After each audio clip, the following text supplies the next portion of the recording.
more button to put? Yes. All right. So welcome everybody. My name is Caitlin. I'm the events coordinator at Square Books.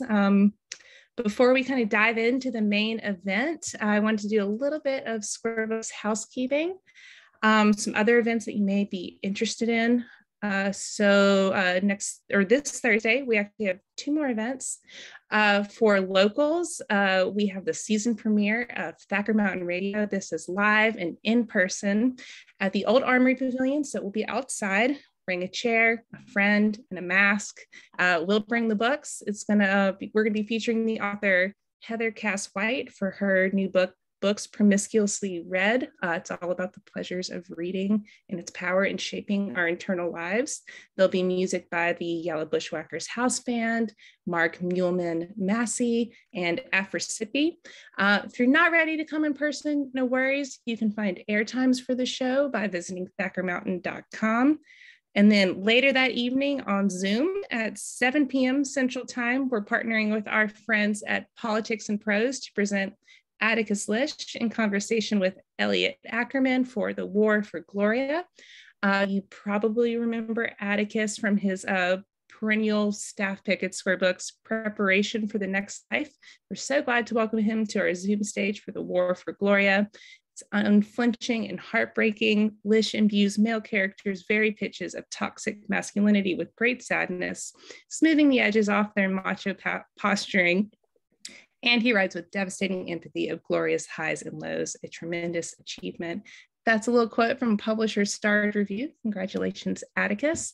Also this week, we have a couple of virtual storytime takeovers, very special, very sweet. If you have little ones in your life, you can learn about all of these by visiting our website, squarebooks.com. Sorry, it's my kitty using my chair as a scratching post. But enough about them. I'd like to tell you a little more about the 2 gentlemen on your Zoom screen this evening.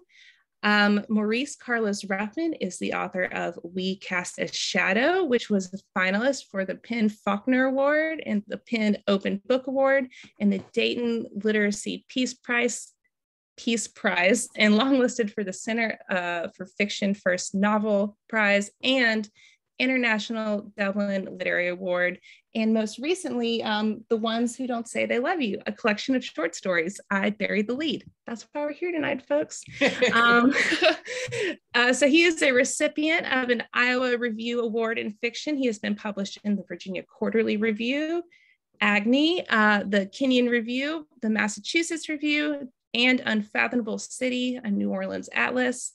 A native of New Orleans, he is a graduate of the University of New Orleans Creative Writing Workshop and a member of the Podunk Writers Alliance.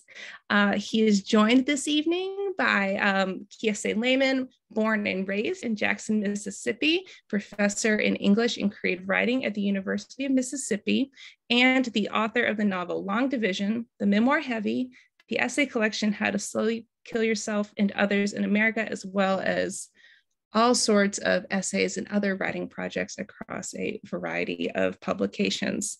All right, those of you joining us at home, please feel free to submit questions in the Q&A. I'll get out of here. I'm so excited that we were able to do this. I know that, Maurice, this has been a tough week or so, and but we're just so glad to celebrate this wonderful collection of short stories that couldn't be talking about it at a better time. Thank you both for spending an evening with us, and can't wait to listen in. Thank you so much. All right, thank you so much, Caitlin, for giving us space to build. Fam, let me tell you something before we get into this, because we're gonna make the most of this 45 minutes. You know, when somebody saw that we were doing this today, somebody was like, I didn't know you and Maurice was still tight, because of some disagreement we had over Bona. And I said to that, I was like, you think me and my brother go not vibe because we disagreed about some organizational shit that we both were putting our both heart and soul into, but we just disagreed. So I just wanted to say, like, anybody else listening, like, if me and Mo ever disagree about anything, the love is always going to be there. I'm always going to be there for you. I know you're going to be there for me. And I'm just thankful that we are here But I want to talk to you about where you actually are, because you are in Jackson, Mississippi. And I wonder if you could talk to us first about why you're in Jackson, Mississippi. And I want to go from there into a conversation about the Time essay and bleed that into the conversation about the short stories. And I want to encourage everybody to write questions throughout this. We're going to weave them in as organically as possible. But you're in Jackson. Why are you in Jackson right now, Mo? To be safe. And to that person who said that about you and me, they got to know what, look, we ain't Kanye and Drake. Now maybe we Jay-Z and Kanye. We always together. That ain't ever going to change. Never. Yeah, I mean, look, I'm one of many untold numbers of people that was affected by Hurricane Ida. Obviously, it affected Louisiana. Surprisingly, it affected New Jersey and New York as well. When it was coming, like, I remember I was teaching class on a Thursday and being like, they got a storm coming. It's not that big of a deal. Then, like, by that night, like, oh, this is going to be a big deal. I got to hunker down in my house. Then the next day, Friday, being like, I got to get out of here. I got to go get my mama, put in the car, drive to somewhere safe and drive. And, you know, it's a testament really to how these storms have been changing, because I'm from the Gulf South. I've seen everything over the past 30, 40 years. And they're getting stronger, faster. They're more unpredictable. And the fact that this dude or this girl, Ida, picked up that much water, drug the water across the whole country, then dumped it on New Jersey, New York, and flooded them, like their first flash flood warning, that's still blowing my mind. Then people west of New Orleans have been devastated. They've lost their houses, they've lost their schools, they've lost hospitals. I think I read somewhere we have 5 major hospitals in Louisiana, and I think at one point only one was operational after the storm. Wow. So it's been a big deal. And then people in the city are suffering because no power. So right. So it's been quite a journey. Right now I'm in this safe, dry hotel, which not everybody has that option of doing this. So I do feel blessed in that. You know, my family is safe, scattered amongst, across the South. And here I am. You know, you wrote in this incredible essay for Time that we're in the midst of, where you were in the midst of like fleeing, right? While a pandemic is happening, while many parts of the West are burning. And you in that essay, fam, like, so, it's almost weird though, because like, you have made me change my word. Like, innovation is what I always thought you do. But when you do it so much, I wonder if it is innovative to you. But anyway, you end this essay by saying, do it for the earth, do it for the culture, do it for New Orleans. And I wondered if there's any difference between the way you did it for New Orleans and the ones who don't say they love you versus the way you did it for New Orleans in the first novel. Because they both feel of New Orleans, but differently of New Orleans and for New Orleans. So could you talk about that before we get into the actual stories? Yeah, no, thank you for that. I mean, I've never heard it asked like that. And I got to think for a second, because how did I do it? In a sense, and I pointed earlier because I'm casting the shadow right here. It's bright light in this hotel room. But like, we cast a shadow for me, like that is specifically in my mind for the generation of Black folks in future New Orleans, like a generation or two in the future. So like 50 years from now, they could read this book and be like, wait, this world we're in right now where like the police state is taking over, it's like this fascist culture where the idea of being Black is considered toxic in every possible way. How did we get here? So We Cast a Shadow is talking to us about what we don't want to happen. And I've never had anybody read that book who's Black and be like, yo, that's impossible. That can't ever happen. Right. I had a few white friends being like, oh, we can't ever get to that point. And then after George Floyd and Ahmaud Arbery and Breonna Taylor, like, oh, maybe Maurice is not, being that crazy about it. So when I see my culture in New Orleans, which is a very specific culture for a lot of reasons, I'm just taking from that and extrapolate. And then in the ones who don't say they love you, I'm trying to do us, for lack of a better word now, like I'm trying to look at the entire history of New Orleans, going back hundreds of years. In the book, I have a story set in 1866. I got like 1970 stories, 1990 stories. And I'm trying to say, like, I've known these people in different ways in my life, whether I saw them on the street corner, whether they're my family, whether they're like people I was in school with. I was thinking this morning about this here in Jackson. I took a jog and I saw some elders kind of doing their own walk. And I kept thinking, they sound how they sound because they knew their grandparents.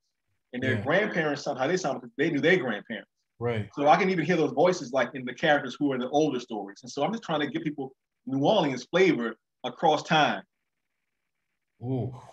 every time we talk publicly, I feel like I need to tell a version of this story, which is, and the short version is, when we were at, I was on book tour, and I was in New Orleans. I think it's the first time you told me this, and you were in New Orleans. You pretty much was like, I'm next, bro. Like I got next. I got now. I got the future. Like I'm going to be one of the writers that people talk about when they talk about New Orleans. And so, reading the ones who don't say they love you, oh my God, fam. Like it felt like you not just planting like wonderful flags in all of these different parts of New Orleans that those of us who grew up, sort of close to New Orleans have heard like stories, but you just took them so many different places. And I want to talk about Ghetto University is my favorite. I want to talk about the Pie Man too, but I also want to talk about this idea that I have of you, which is Maurice is never going to do something that has been done.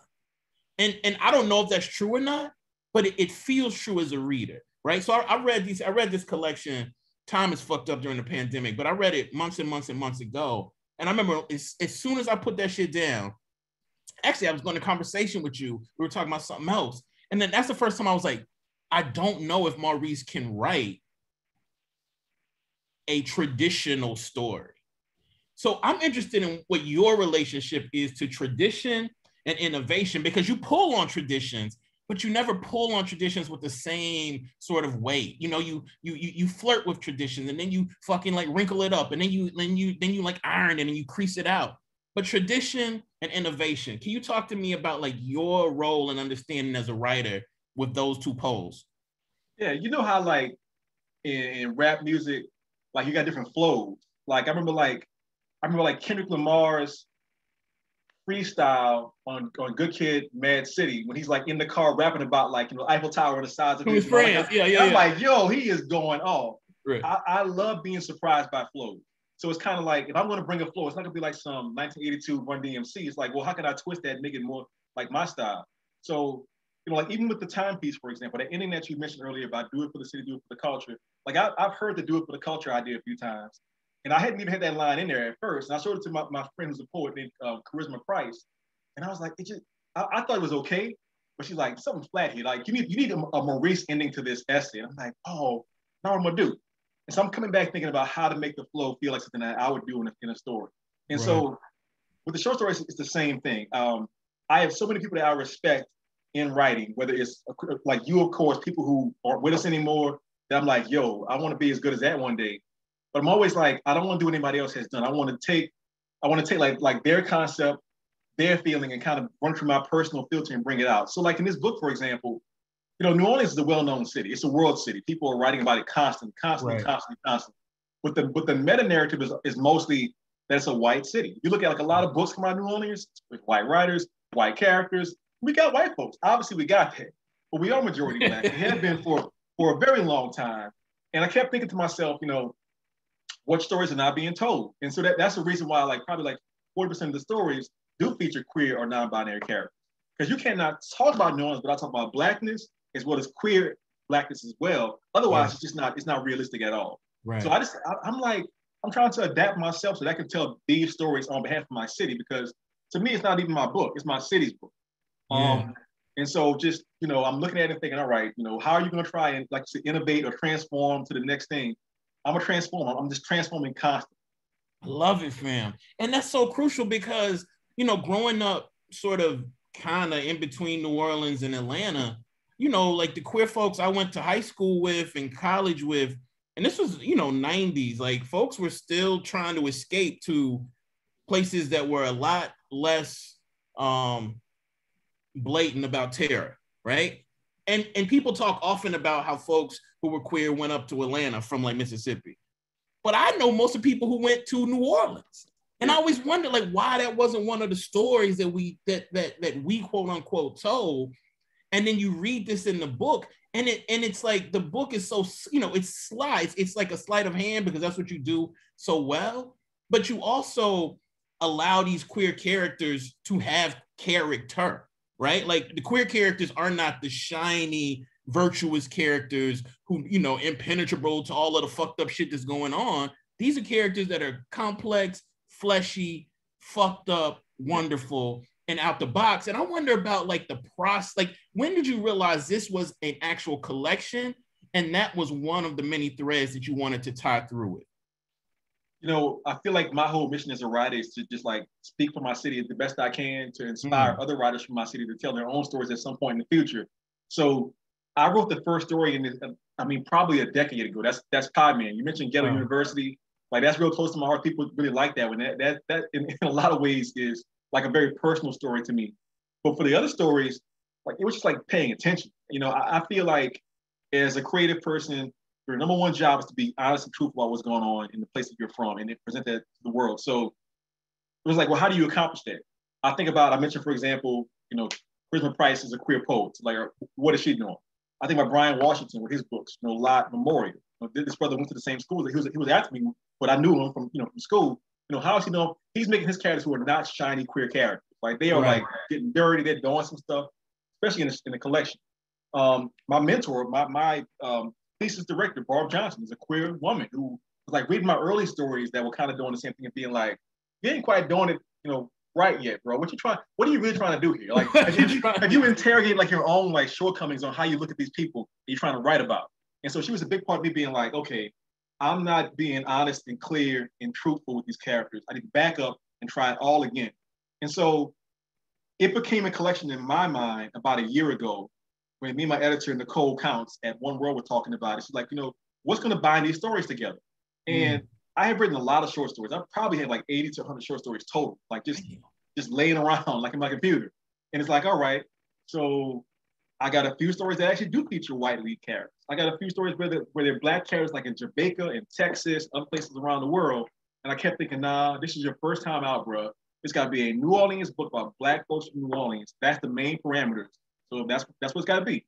And I had some future spec stories. I had some other like fantasy stories. Like, nope, this is like neo-realist New Orleans black folks. I want specifically like high school students to read this book and be like, yo, we ain't never seen us before in any of these stories. Yeah. So I want them to see themselves as much as possible. Yeah. And you talk about the Pie Man, and I have a question about the Pie Man, but I think Marissa had a question that was sort of connected to what I want to ask. Marissa says, I want to know why Maurice wrote this book in short stories and not as a novel. And when you knew these stories had to be told. And I want to ask a question after that about the Pie Man specifically. The Pie Man has a lot of weight for me because in my mind, it's the first short story that I successfully completed. Garden and Gun, that magazine, did a review, and it was the first review that came out about the book that I saw. And I was shocked because they actually got it right. They were like, yo, this Pie Man feels a lot like Faulkner's Dry September. Yeah. And I was like, whoa, like he just read my whole playbook. And it's like, yes. You know, that story is very much about a bunch of white dudes falsely accusing the brother of raping some white girl and attacking him for no good reason, which is the history. That happens so many times. And I kept thinking in New Orleans, in post-Katrina, there was some beef between black folks and Latinx people just because like the inflow of migrants. Right. So I said, okay, let's try this. First, I was going to try like some black dudes accusing the white guys. I'm like, nah, that's not really New Orleans. But some black guys accusing a Latinx guy of doing something, that'll work in this story. So I did that, and I just kept running with it. And curiously enough, so I've tried to write several other novels in my past. The Pie Man, a good friend of mine named Emily Statt was like, yo, you need to like do this NaNoWriMo thing, like write a novel in a month. You can do it. She was on my book like years. I'm like, I don't want to do it. I'm not feeling it. So one year, just like to spite her, I did it in June instead of November when it's normally done. So I'm like, I'm gonna do it. So I sat down, took Pie Man, and just blew it up to 180 pages. Like I just kept writing. But to be perfectly honest, I was like, you know what? This does not want to be a novel. Like there's something here that's real, but either it shouldn't be a novel or you're not ready to make it a novel yourself. So I put it on the shelf. And all of these stories were meant to be the size that they are, whether it's token like 1 page, or 4 pages, or Yale University, 16 pages. They're in their best form in my mind. And you know, I might come back to some of these ideas, but I do that sometimes also. Right. But that's the work though, man, because it felt like it knew a novelistic version of itself. You know what I mean? Like it felt like it knew itself, and then it went like, man, then it was like, yeah, we want to get real slim. Like you can feel novelistic moves being made in that. And that, I mean, that joint is amazing, fam. That's an amazing story. And also I think that story, as much as any other story in the book, I think more is emblematic of like what makes you, and this is not hyperbole, like you are the most fearless writer like I know, fam. You know, a lot of us like front like we fearless, but you know, you fearless when you give readings. I mean, your first shit, like you took on Ellison. Who the fuck does that? But also, I feel like this book, even more so than We Cast a Shadow, is almost like anticipating a writerly dare, and then you do it. You know what I mean? Like it anticipates motherfucker being like, I bet you won't do this. And then you do it. Or Ghetto University, right? Like the way you set up the, I guess, main character protagonist and blah, blah, blah, you know, and then you just completely circumvent circumvent like our expectations of that description. So I want to know about fear, and then I want to talk about Ghetto University. But what are you afraid of trying anything fictively? Like for real, I'm really asking. I'm afraid of some shit. There's some shit that I want to try that I'm really terrified of. But like, are you afraid of trying anything? I mean, the way I look at it like this, for me personally, like I look at what you did with Long Division, for example. I remember reading that book being like, I've never seen anybody try this. So I think you should give yourself more credit. People, I think, look at you and go, that dude, he is fearless. Now, I'm thinking about you as well as many other writers. You know, with these stories, you know, I can think about Nafisa Thompson Spires, like what she does with her book, or, you know, Nana, for example, other people. I do think that with my stories, I always literally challenge myself. Like, bet, you want to try this? Be like, no, I can't do that. Let's see if it's going to work out. Like, I literally would kind of go, you can't do that. And I'll go, let's see if you can do that. So, you know, for example, with like Rhinoceros, for example, I knew from the very beginning of that story, which features two queer characters, you know, one non-binary, you know, one is a trans girl. I kept thinking, all right, this is your first time trying to do this with them as the lead characters. You know this, but in the early version of it, it wasn't even like a couple of friends, which is like one girl who is kind of discovering that she might be queer, but she's not quite sure about it. And I kind of like, that story took me over a year. I was struggling. Wow. And when I realized, I was like, you know what, Maurice, you're afraid to show the people you want to show in this story. Because when I was in high school at McDonald 35 in New Orleans, we had a lot of openly queer people, like friends, people like on the cheer squad, just doing their thing, just being part of the school.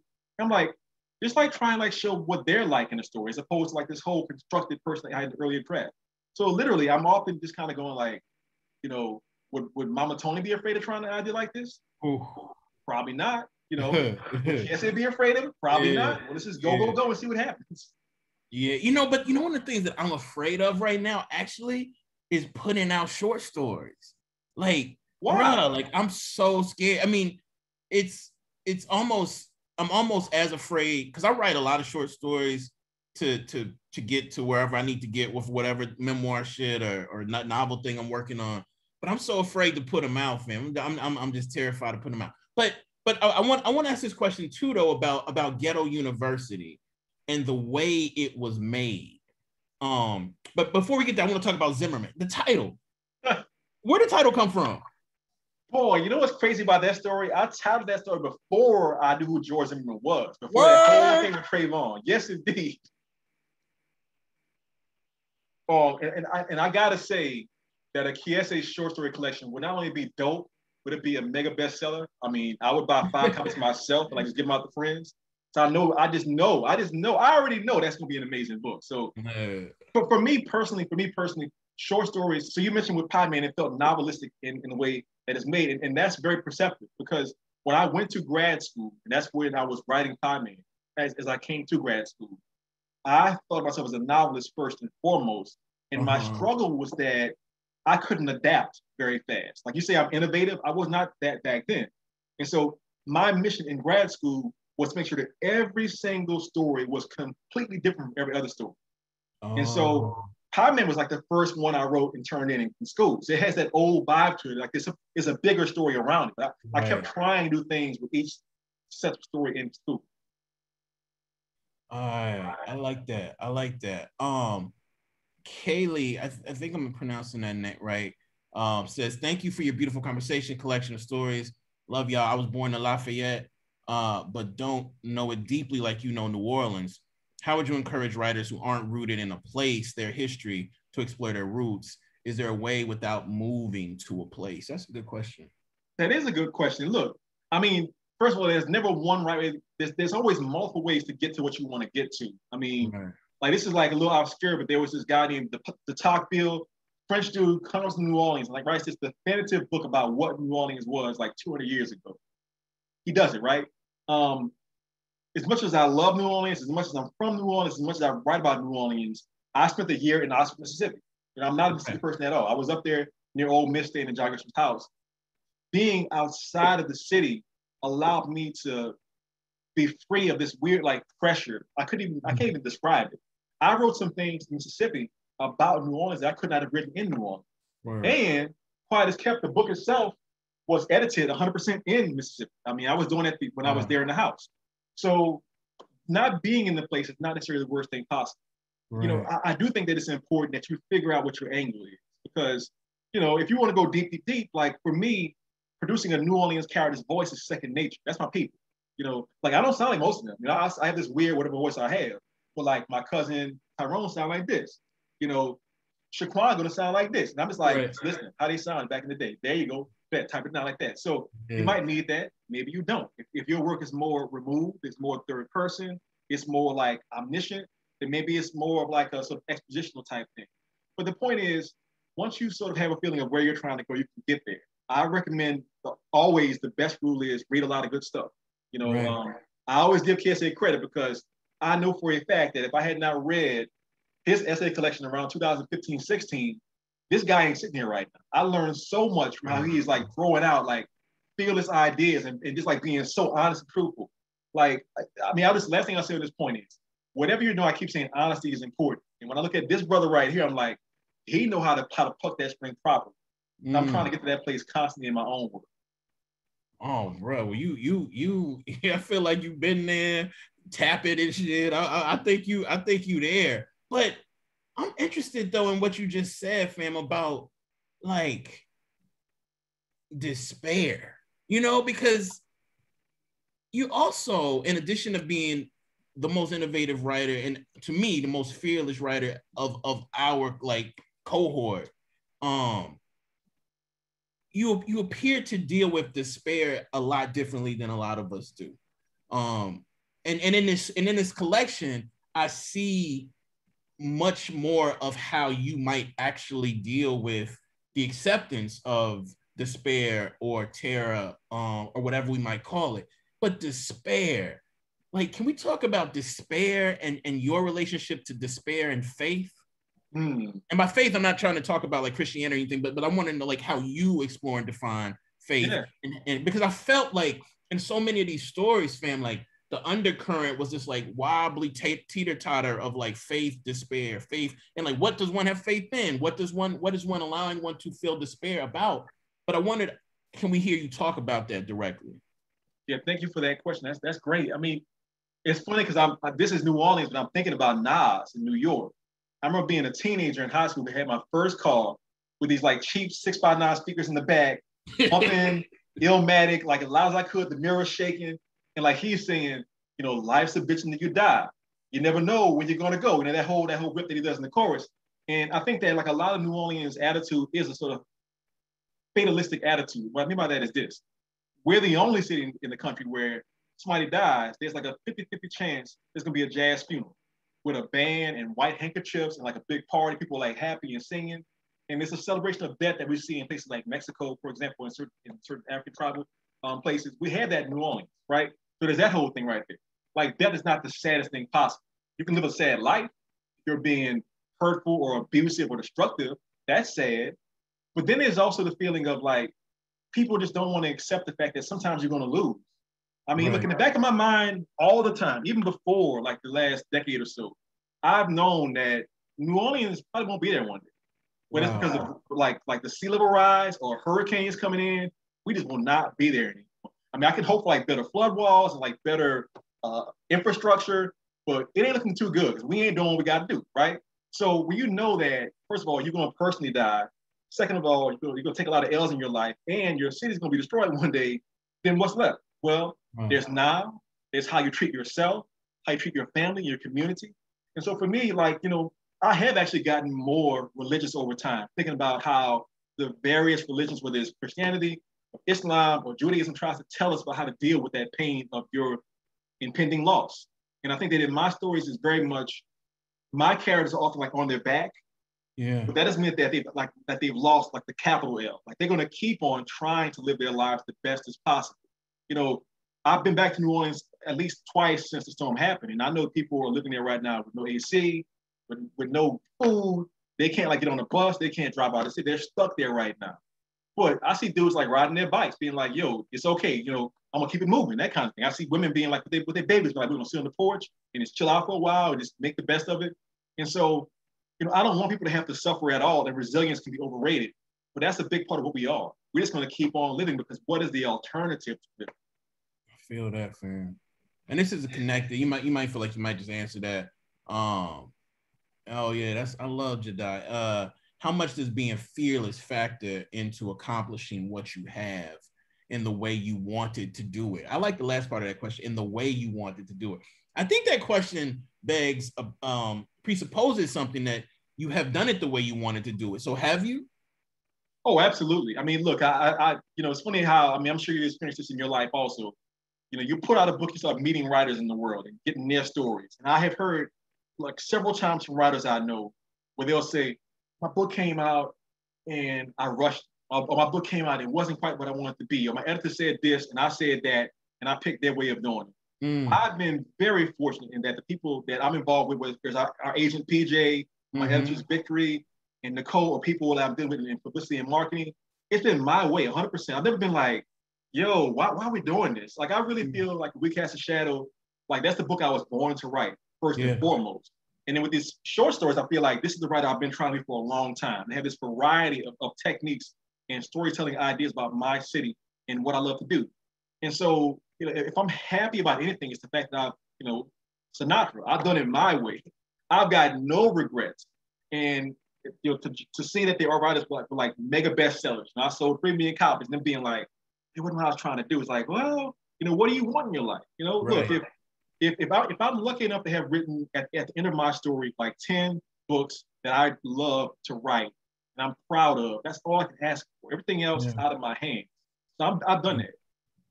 I want to talk to you a bit about the second person, and how, like, why you use that and how you have decided to use it effectively, right? Because I think sometimes like effectiveness is about decision making, and where you place the story in second person, whatnot. But the second person, bro, it's easy to do second person kind of whack. You know what I mean? Like, I mean, you can do it bad. It's really easy to do it bad and pat yourself on the back for simply completing it, right? Yeah.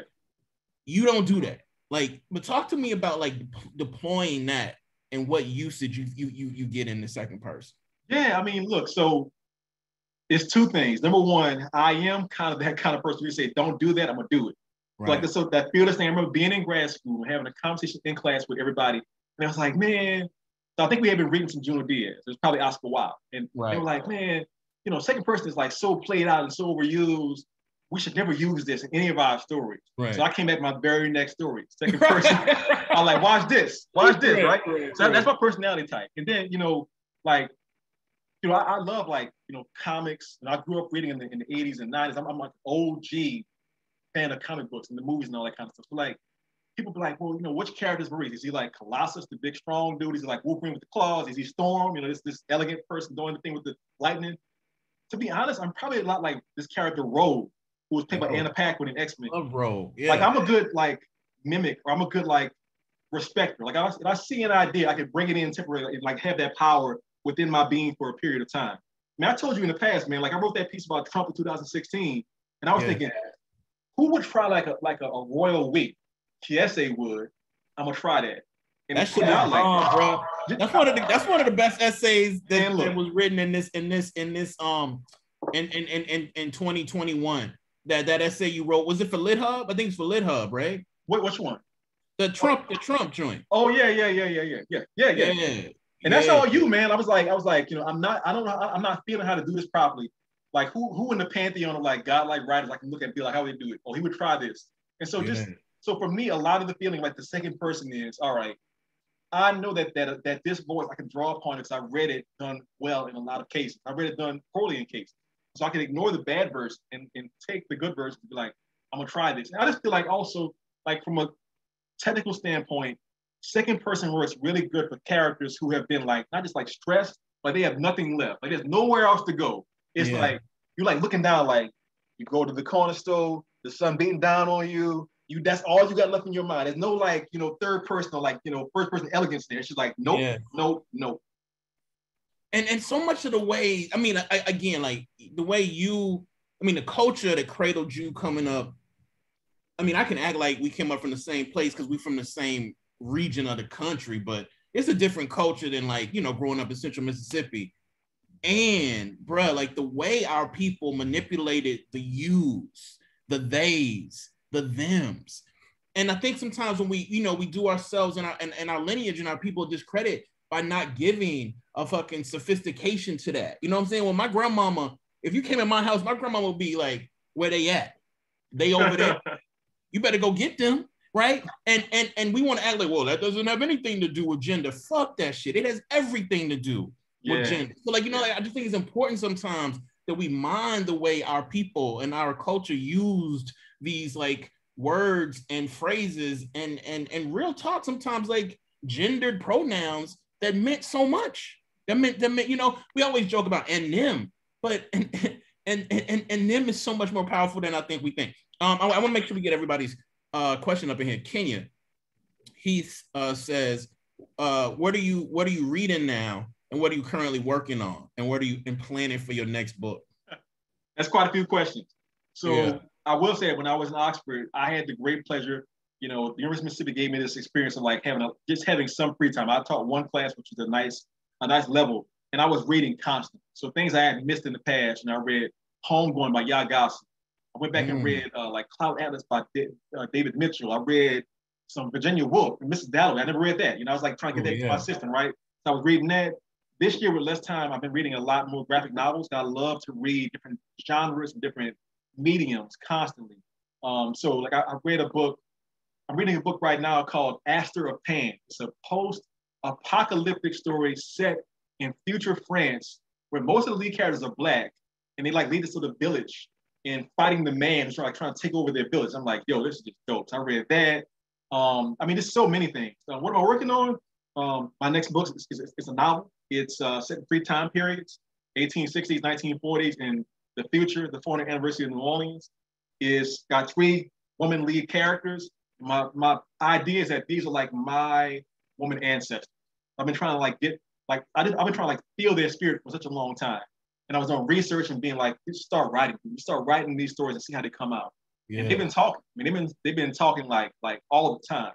So I'm writing this book. It's feeling good. I'm like my 3rd draft right now, and just trying to get it together. And it feels good. Being a writer is wonderful because as long as you're moving forward, you're energized. And I feel very energized right now. I love that. Oh, okay. So this is a tough question. I want to skip it, but I'm not. Angie Chapman says, so who else do you consider a part of your cohort? I'm going to change the question so you can answer. What is the cohort based on? Age, publications, themes, questions, and topics about which you write? I don't want to put that on you because you might not feel like you are a member of a cohort, but I use cohort. I should have used community. Well, what do you feel? Like, do you feel like you're a part of a cohort right now? Oh, certainly. Like it's funny, right? So it's funny how you can talk about like writing and race, for example. I remember Mama Tony talking in one of her interviews about how she made it a point to read outside of the community because she wanted to get all the powers. Like she read Faulkner, she read Updike, yada yada yada. But like my actual cohort is pretty much all Black folk. And when I say cohort, I mean like my mentors. Like when I look up, I kind of think about, of course, there's you, there is Roxanne Gate, there's Matt Johnson, Victor Laval, there's Percival Everett, there's Colson Whitehead. Like that's like these people I'm like, yo, I want to get there one day, and there's some possibility. Then there's people like within my range, but they were like, oh, they were going before I came out. So like there was ZZ Packard. He's kind of like a mentor figure. After ZZ is like Tiffany Yannick, Danielle Evans, for example. So I'm like reading their work, being like, yo, man, this is wonderful. I want to be part of this whole thing. Then there's ones who are like right in front of me. So I mentioned, for example, the piece of Spires, like 2 years before I came out, or a year before I came out. There's Jamal Brinkley. There's Nana. And then there's people like who have like published at the same time or right after me. I mentioned Brian Washington. I mentioned I can mention Mateo, Zakiya Dalala Harris, Bisha Filia,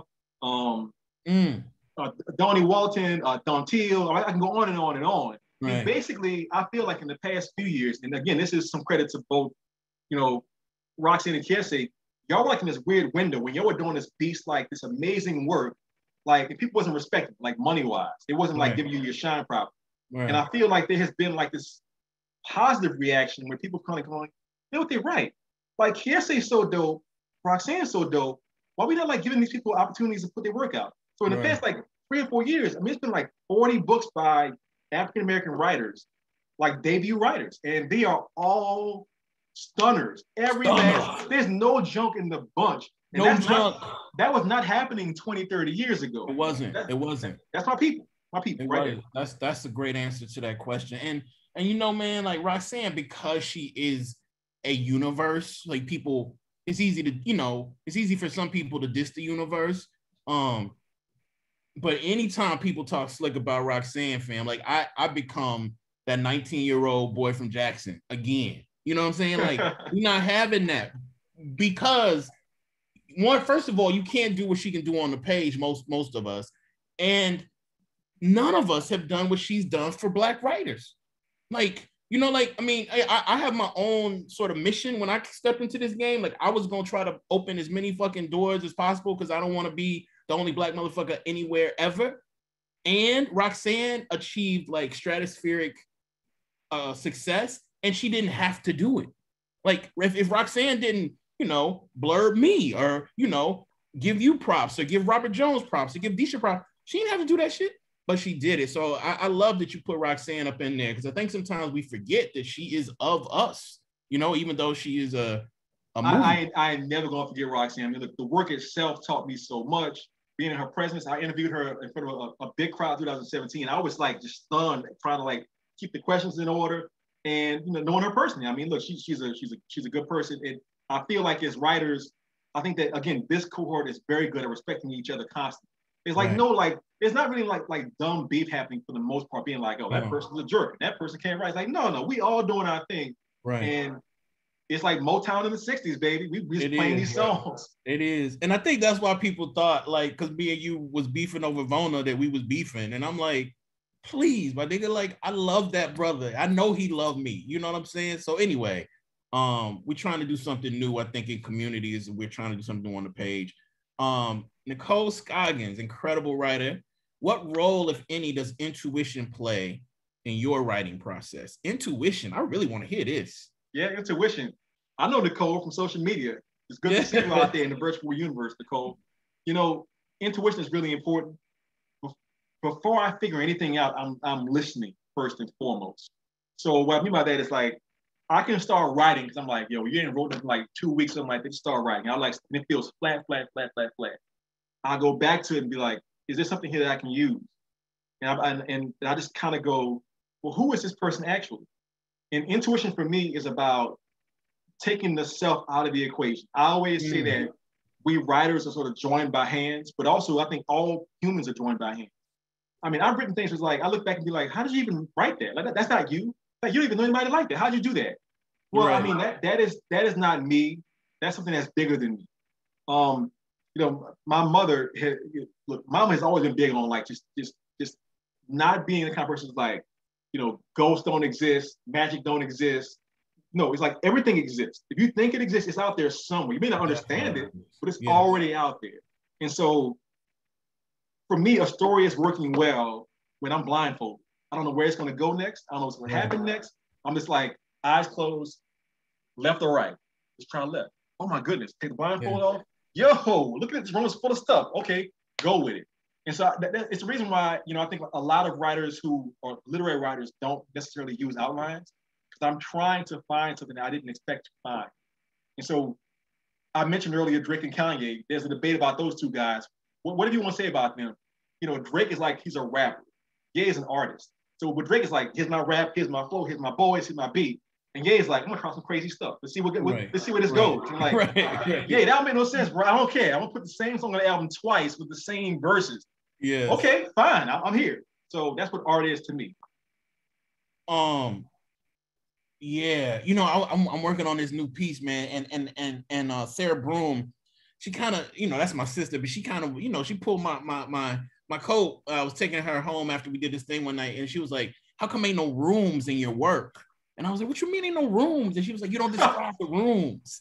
And I was like, you know, I wanted to defend myself, and I was like, "There's a lot of rooms in long division," but she's like, "I'm talking about heavy, ain't no room." So anyway, I'm doing this new shit. I'm talking about rooms. And I'm writing this, and in this room there was always like this wig. You know, I don't know if your grandmama, your mama had these, like, you know, the thing you put wigs on, and the little mannequin head. Yeah, the mannequin head, fam. And I've been writing like the last year about this room with this mannequin head.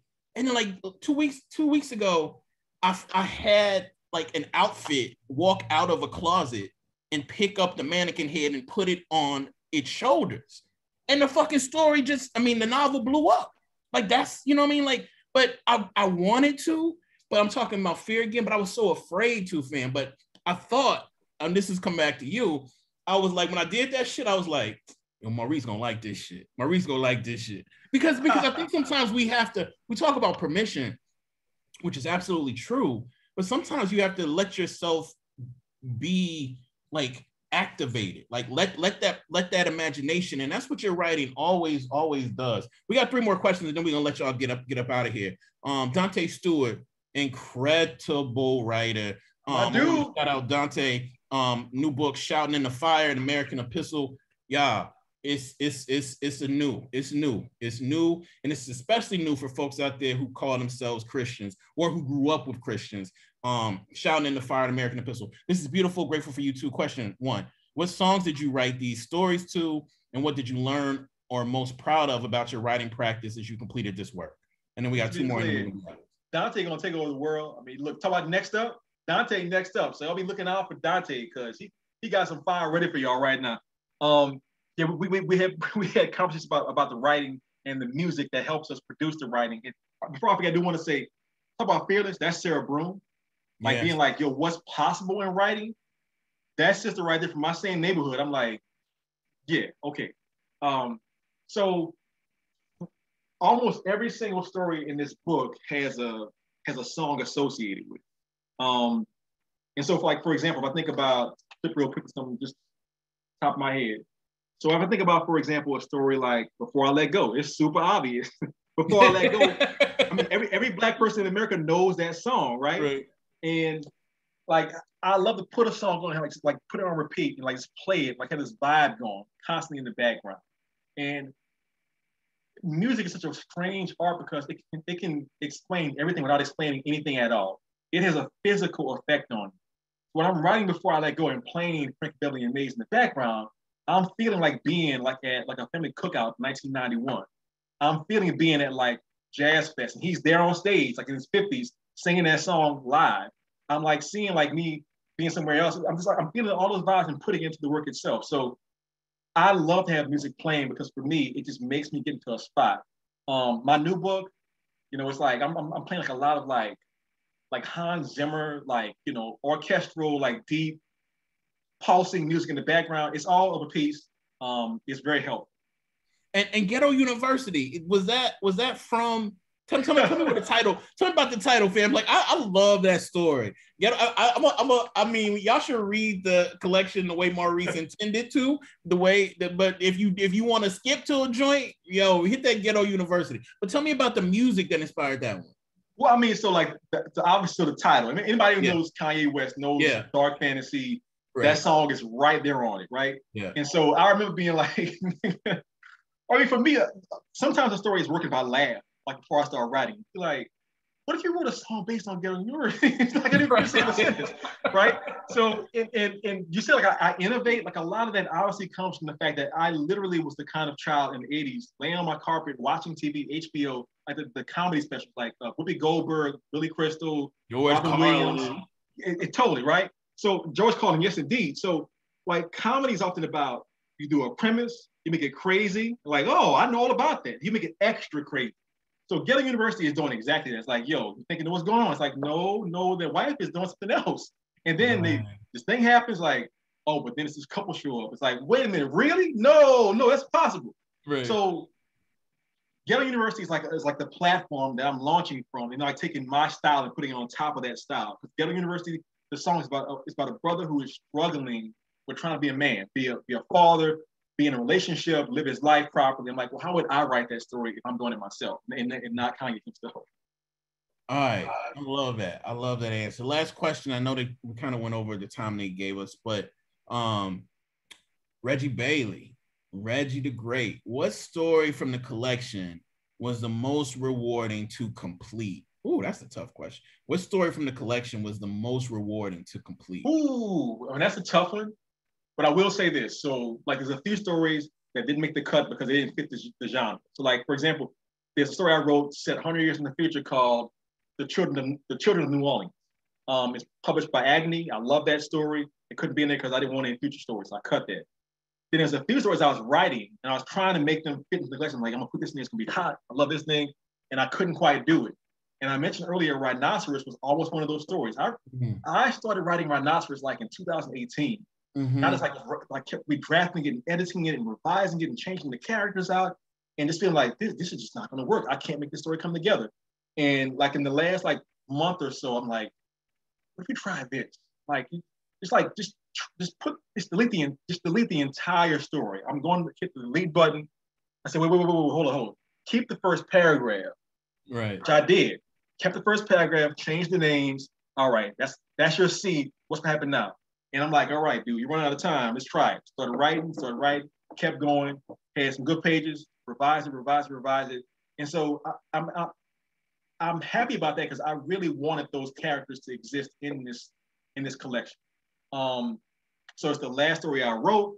It's set in 2020. Like they're wearing like masks, like during the George Floyd protest. Right. So it's like it's as of the moment as possible. And I almost did not make it. I was like that close to being like, yo, we out of time, fam. Let's just go ahead and send this thing out, get it printed.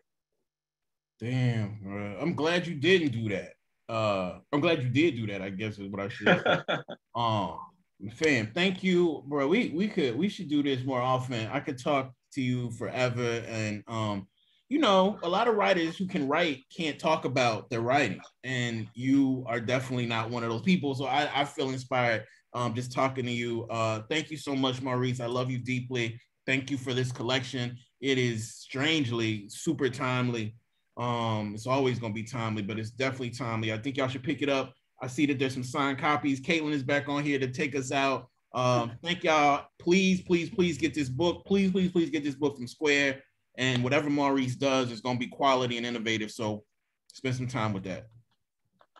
Yes, I second all of that. Excuse me. Thank you both. And to our audience, this has been like an especially wonderful conversation. I'm glad my camera was down because I just had this like goofy grin the whole time. So grateful to everyone who participated this evening.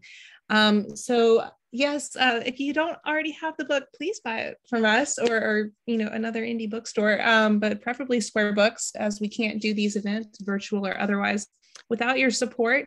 We don't actually have the signed book plates yet. They are coming. We kind of got a 1-2 punch with the Delta variant and then Hurricane Ida, but I promise you it's worth the wait. Or if you don't want to wait, just tell us. I will send you the book plates separately. We'll meet you where you are. Let us know how you want to do it. But you know, sales pitch aside, I'm just so grateful to you both for spending some time with us, and it's just been like a wonderful evening. I was having a crummy day, and I feel better. So thank you. Not that it's about me, but anyway, I'm just going to keep rambling. So I'll let you go, and I hope everybody stays safe, warm and dry. All those good things, and hope to do this again soon. We're so fond and grateful for you both at Square Books. Thanks for making my job easy. Whew. All right, yeah, let's wrap this up. All right, y'all the best. Thank you so much. Thank you.